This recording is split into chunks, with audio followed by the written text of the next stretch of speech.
Now, say my name. E aí galera, Zaratustra aqui, vamos aí pro capítulo 5. Vamos fechar esse livro aí e voltar aos assuntos randômicos, né? No capítulo 5 lá do livro de Von Mises, ele fala sobre o investimento externo.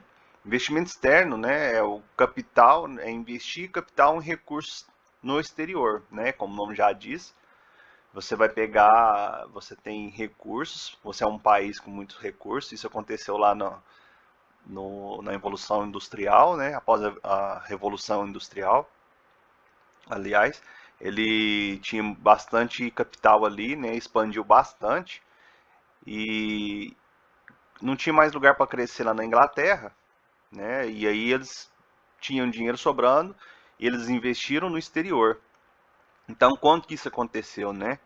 Aconteceu lá no século XVIII, né? Após a Revolução Industrial, como eu disse aí, e os lugares, né? Teve vários lugares que teve investimentos externos aí. A Inglaterra, ela investiu ali em países europeus, em volta ali da Inglaterra, em países americanos também, né? Estados Unidos colocou lá bastante dinheiro na construção de ferrovias, e na Índia. Aqui lá nos países europeus também, vendeu bastante gás ali, iluminação para as ruas da Europa. A Europa não tinha não tinha como iluminar suas ruas se não fosse pelo gás que vinha lá da Inglaterra vendendo, né? Seus gases lá para os países. Nos Estados Unidos, então, foi construído bastante ferrovias. Canadá também. Canadá também teve investimento tanto da Inglaterra como da França também. Inclusive o Canadá até hoje fala francês. E na Índia, né, a Índia, além de levar bastante recursos monetários, levou para eles também o controle a pragas e doenças. A Índia é um país que sofreu bastante com isso. Isso garantiu a eles, na Índia, que vivesse mais, né? Morria bastante gente por falta de, de vacinas e controle a pragas lá. Então isso aumentou drasticamente a população local. A França, ela investiu na Rússia czarista lá com ferrovias, levou ferrovia lá até a Sibéria, cruzava ali a Rússia tudo.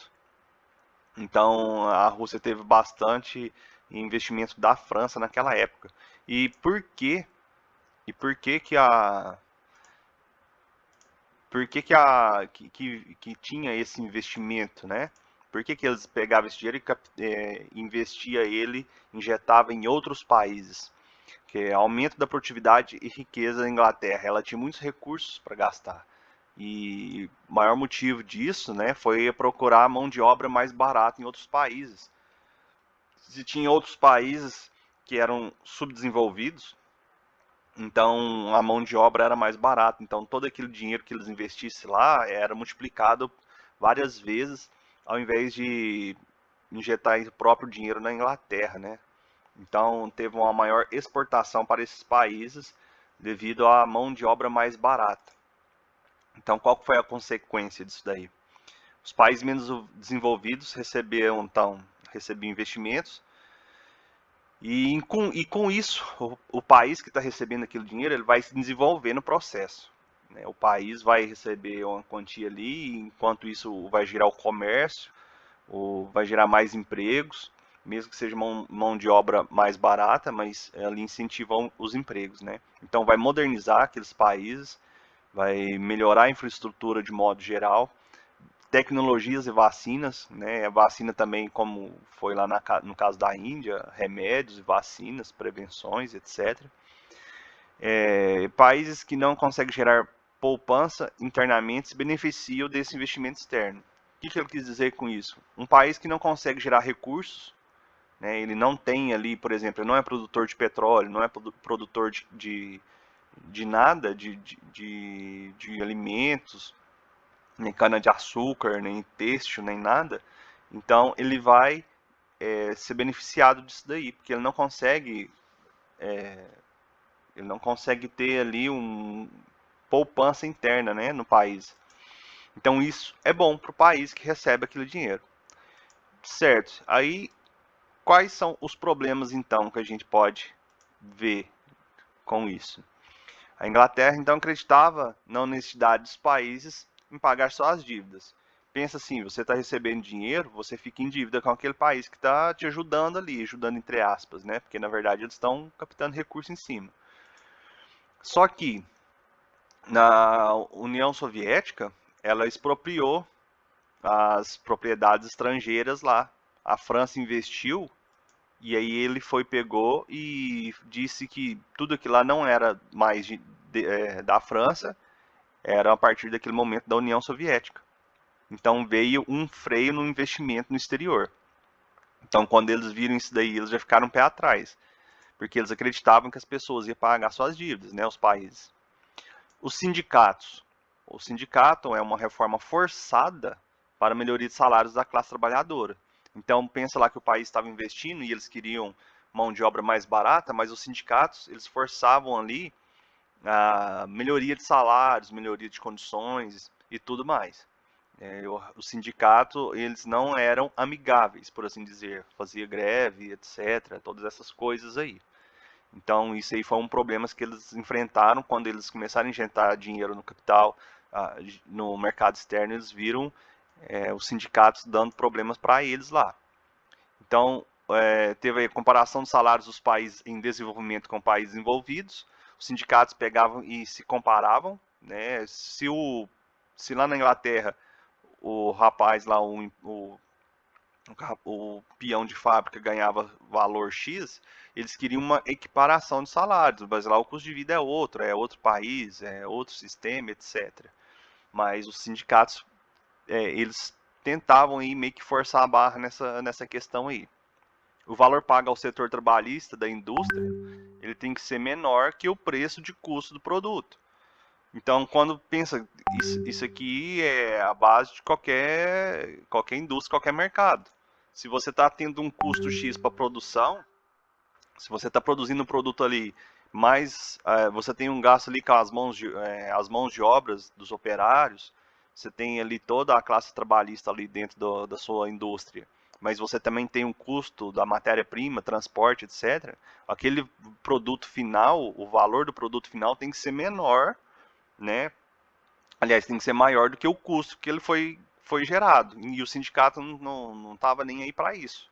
O sindicato não queria saber se aquele produto, o valor final dele ali, quando ele fosse vendido, ele não ia cobrir nem as despesas que gastou para ser produzido, né? Então tinha esse problema, os sindicatos não olhavam por esse lado, não tinha isso daí. Então a política de intervenção no mercado, né, o intervencionismo já foi citado aqui.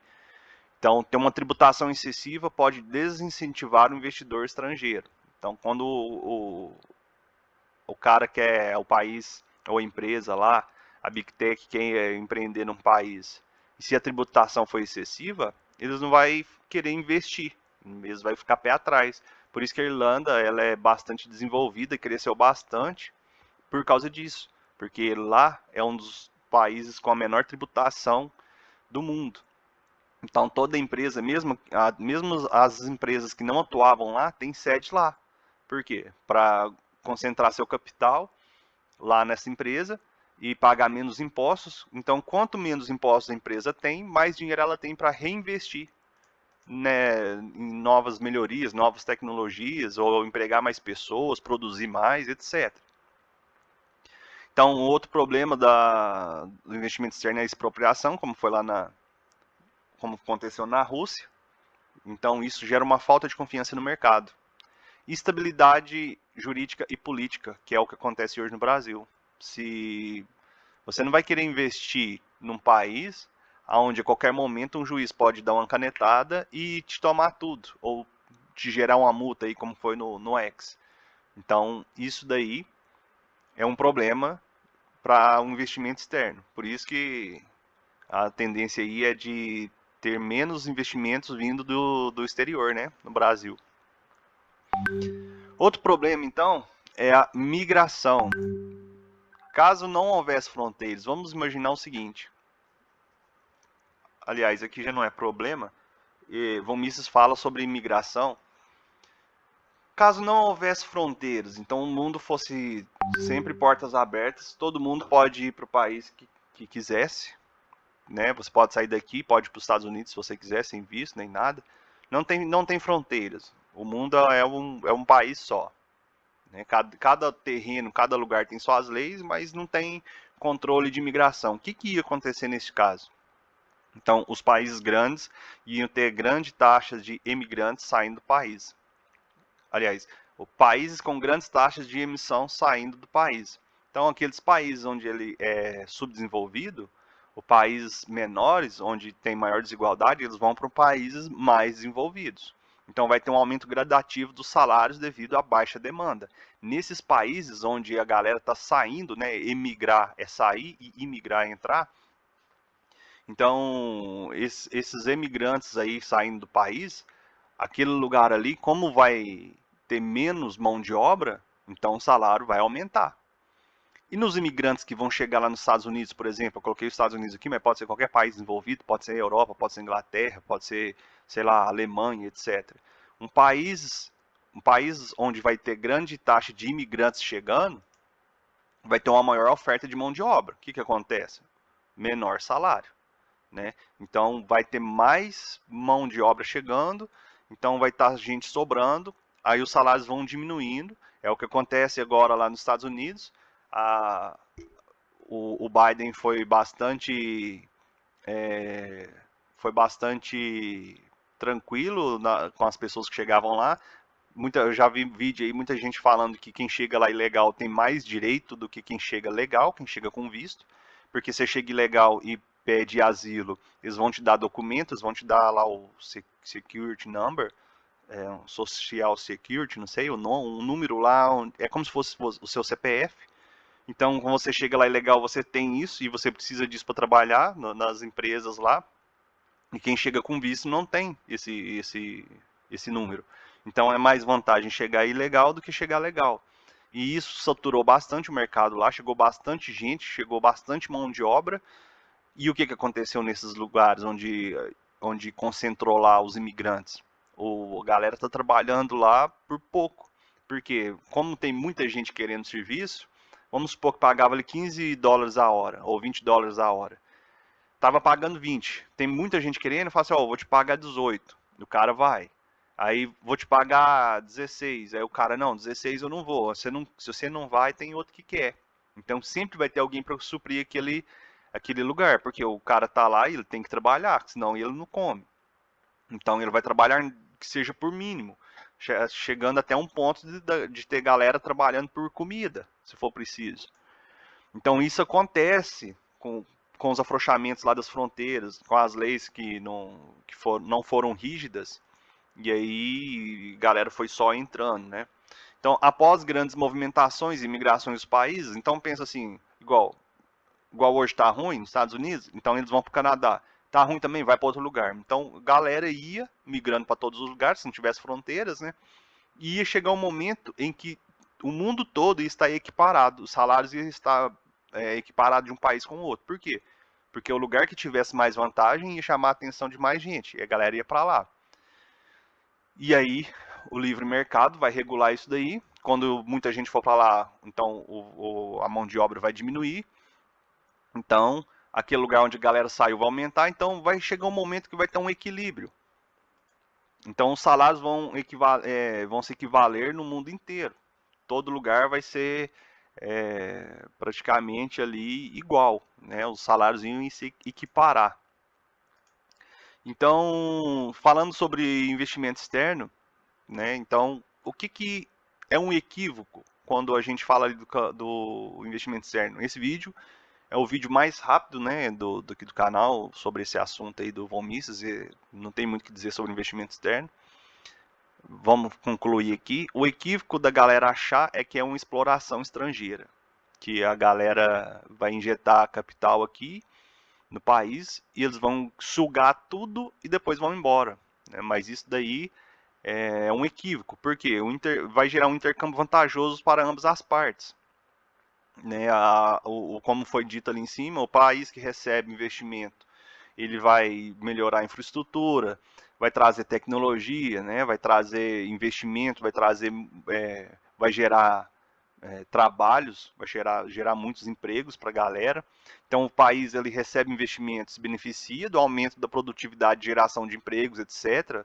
e tudo mais. E o investidor, quem está investindo, lógico, ele não vai fazer isso por ser altruísta, ele vai ter um lucro, mas esse lucro é devido ao risco de investimento. Pensa, não vai investir dinheiro em um lugar que não é seu se você não tiver lucro para isso. Então, tem ali o país ou o investidor, ele tem um lucro ali devido aos riscos, mas a galera que está recebendo investimento também se beneficia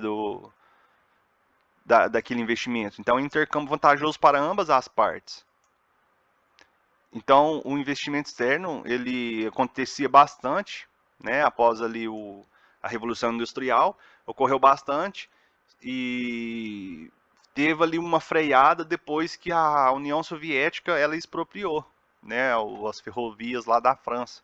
Aí os investidores ficou pé atrás. Ainda há investimento externo, ainda existe. É bom para o país que recebe investimento, mas com instabilidade jurídica eles não vão querer investir. Então ainda há, mas deu uma freada, não é tão comum como era antigamente, após a Revolução Industrial. Então, o capítulo 5 sobre investimento externo é isso. O último capítulo 6 é políticas, né? Eu vou fazer o próximo vídeo, eu estou bastante tarefado no momento, estou conseguindo produzir vídeo e depois eu vou trazer o próximo vídeo aqui o mais rápido que eu conseguir. O vídeo, então, capítulo 5, investimento externo, era isso. Deixe sugestões aí, deixe seu like, compartilhe com os amigos, se inscreve, ativa o sininho e até a próxima. Falou! Open your eyes, Nicholas.